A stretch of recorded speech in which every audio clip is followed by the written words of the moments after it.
Hello, everybody. Welcome to Work Better Wednesday. Libby and I are very pleased to have with us our very special guest, the Mr., the one and only, the thought leader, the HR whisperer about talent management to the CEOs to the stars, Jason Lauritsen. Jason, you have recently drunk 50 cups of coffee with HR leaders and OD people and CEOs after saying, "How's work going?" What did you hear?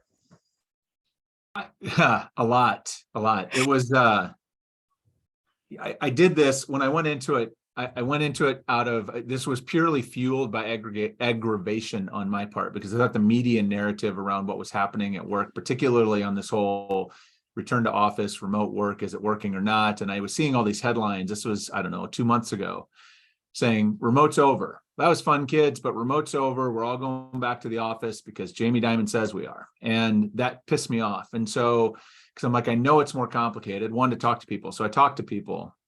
And what I heard is, boy, is it a mess, right? We are disrupted. We were disrupted. We are disrupted. We will be disrupted for a while yet. People are trying to make sense of what's happening. There's a lot. Everybody's in different places on the spectrum. And here's what I'll tell you, some highlights that I learned, some really interesting things. Number one, when it comes to return to office, one of my favorite things that I heard was my dog barking? Yes, that's my second favorite thing that I heard. The first favorite thing that I heard was that when I talk to organizations, I'm like, okay, how did you get? So they're telling me like what? So first thing I'd say, where are you? Are you hybrid, remote, return to office, whatever? And they tell me, and I'd say, how did you get to that? What was the decision-making process? Because I was really interested. How'd you arrive? Number one factor by a mile and a half was executive preference.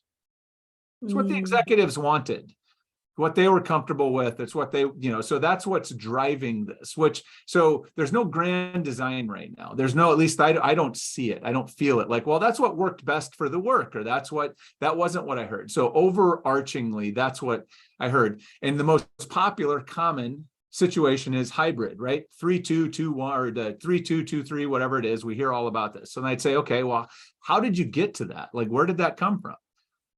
And the most common response was, well, that seems to be what most people are doing. And two, what they would say after that is like, well, nobody's really happy with it, because the employees, most of them don't really want to come back to the office, or at least not be dictated when they should be there. The executives would prefer to have everybody back every day. This was a happy medium.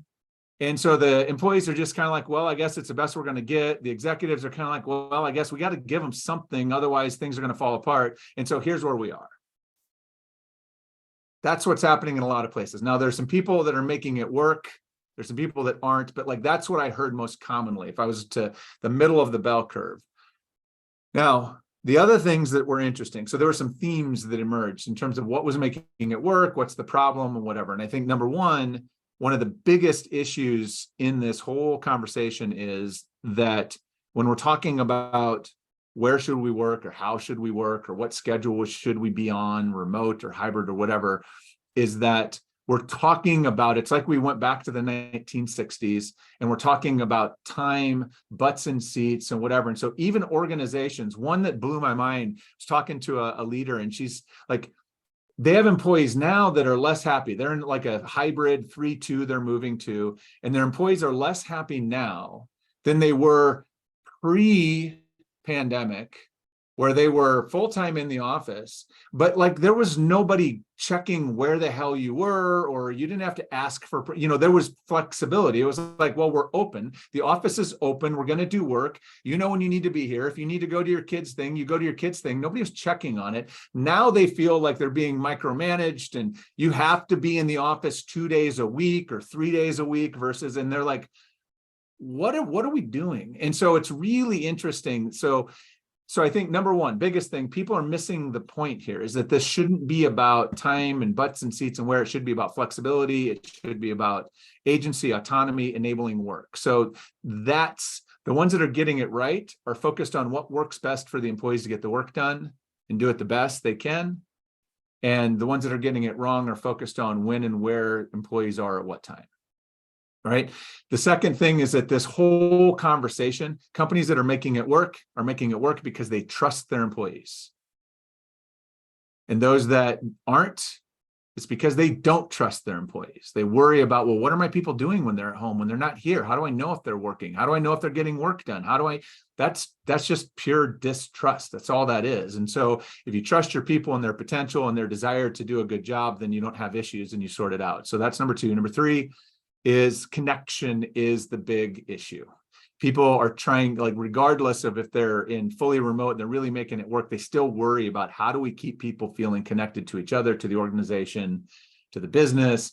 And that is something that's a work in progress. So there's a lot of interesting things being done there, but I don't know that anybody's getting that perfect yet, because it's still such a dynamic and evolving thing. So that is very quick. Well, there's a lot of coffee, right? So I gave you like the Beavis version, so fast as I could.